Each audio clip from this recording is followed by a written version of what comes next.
And what is characteristic for activist burnout is that activism is the kind of work on behalf of the world. Today's guest is Natalia Sarata.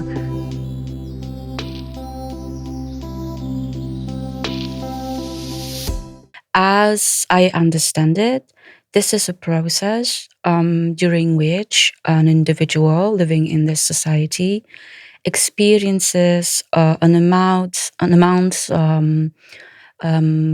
loads of pressure, of stress, of sense of urgency that make them feel overwhelmed, psychologically depleted, physiologically depleted, and unable to participate in communities and societies, not only in terms of work, but also in other aspects. And as for activist burnout, this is the very phenomenon that is experienced a lot in many activist communities that I get into and I work with. And what is characteristic for activist burnout is that activism is the kind of work on behalf of the world. It may not be maybe a professional work connected to making a living, for example, but it doesn't have to be. Because you can be an activist and a professional NGO worker, for example. And what is quite important here is that activism and work in NGO sector is usually connected to strong values and beliefs and a sense of mission that is not always a very important part of occupational burnout. It may be, for example, for doctors or nurses or teachers or social workers and people that work in this kind of occupations that also share this kind of personal calling or personal mission in the world. Burnout does not happen in a vacuum space. That there are many reasons that are exterior, that are coming from the outside, that make pressure on us and make us feeling burnt out. So this is individual phenomena because it happens in our bodies, in our nervous system, in our minds, in our cognitive functions, in how we understand the world and ourselves. In the same time, this is a result of these tensions and stressors that come from the outside. And many activists, many NGO workers that come to RegenerAkcja and ask for support or for understanding, for naming the phenomena, to, I don't know, to make a test whether they are burnt out or not yet. They came across this kind of understanding that this is something wrong with them, and they are sent away from the organization to take care of themselves. But what is necessary to understand is that burnout is a social phenomena. This is a social thing, and it happens in the organization, in the collective, in the workplace. And these are workplace tensions, workplace stressors that make us feel burnt out. So this is both individual and societal or collective experience and a process. And we need to understand that, because not only we need to take care of ourselves, but also we need to be taken care of.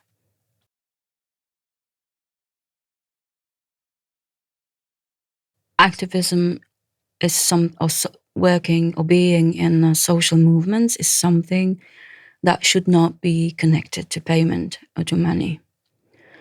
There is a very profound understanding of activism as being separate from economical sphere in terms of like making a living, and that this is something ugly and this is something dirty to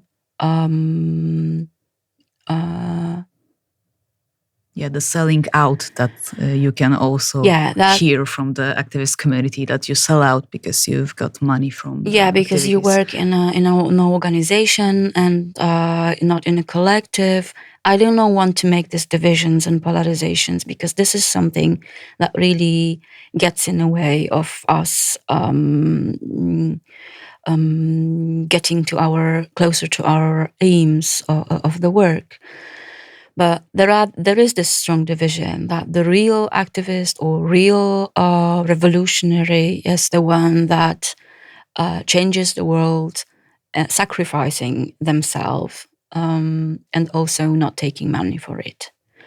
But the thing is that we need to eat, we need to have a place to sleep, we need to rest, and these are obvious things, but not necessarily in the activist communities.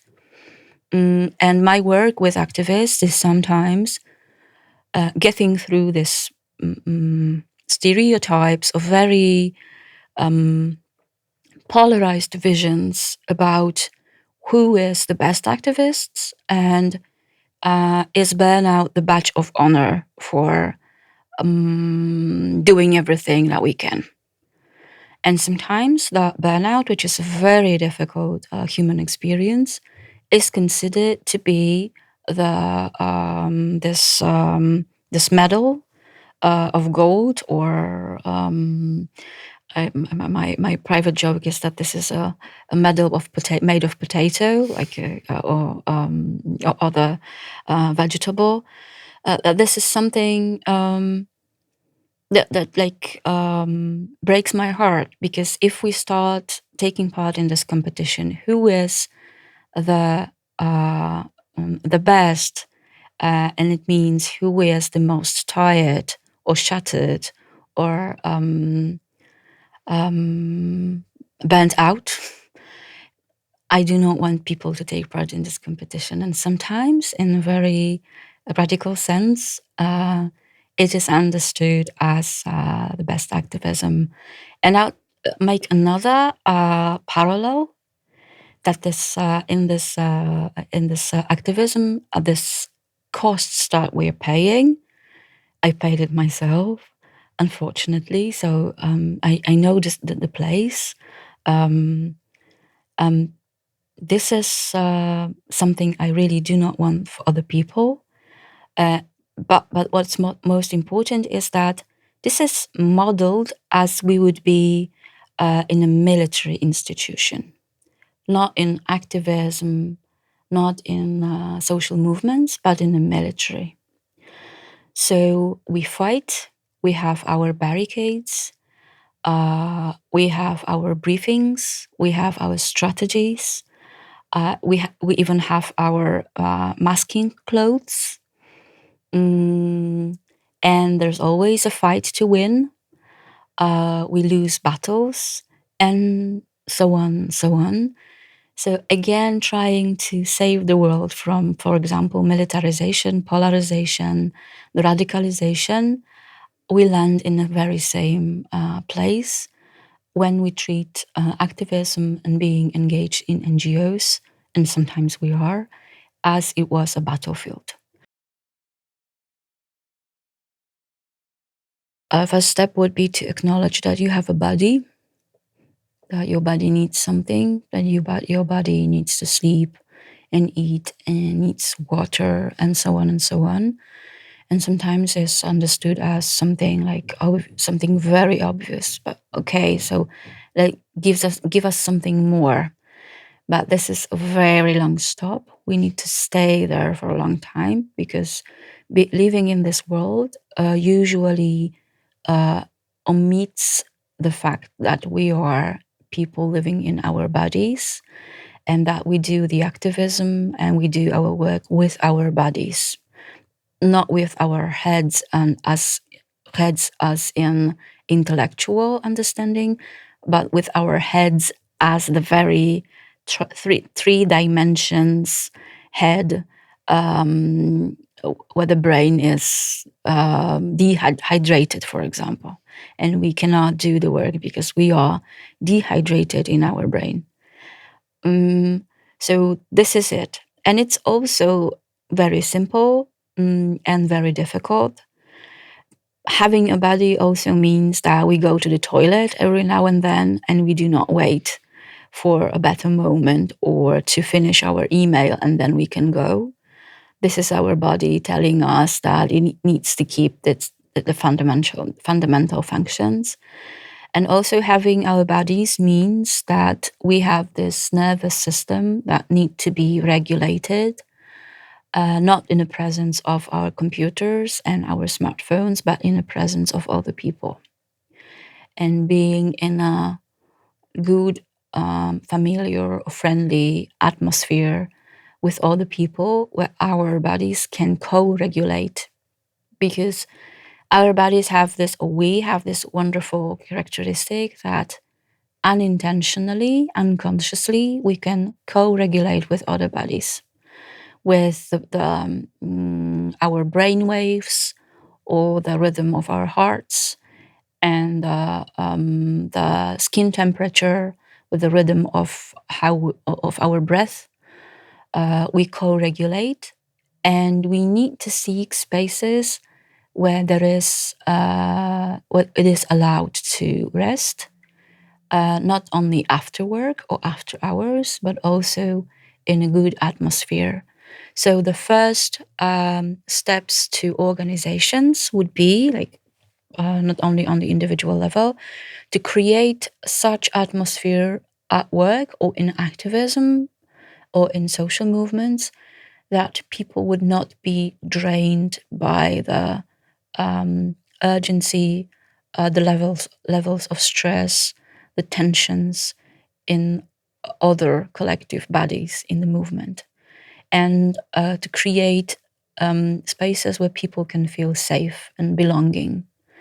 And when they can get this feeling of belonging in the organization, and belonging not only when they do their work as a perfectionist, but also when there's not enough time to do all the work that we have. And obviously we make mistakes and we do not meet deadlines and so on, because we are people. So creating the space where we feel that we belong in the working space, in the activist spaces, is something in a longer view, like in a broader view. It's creating also social movements that are already there in the future where everybody belongs. So this is something that is really our work, like internal work in social movements and organizations. It's not only about, indicators and KPIs. This is so corporate. And aims and budgets. It's also about belonging, especially in this non-governmental sector, in the social sector.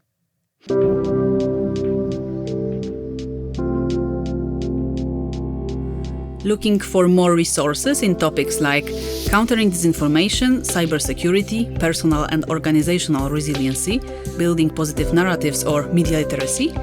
Visit the Hive Mind platform, an online hub with free content, tools, online courses, and ability to connect with digital activists across the globe. Embrace the power of community with Hive Mind.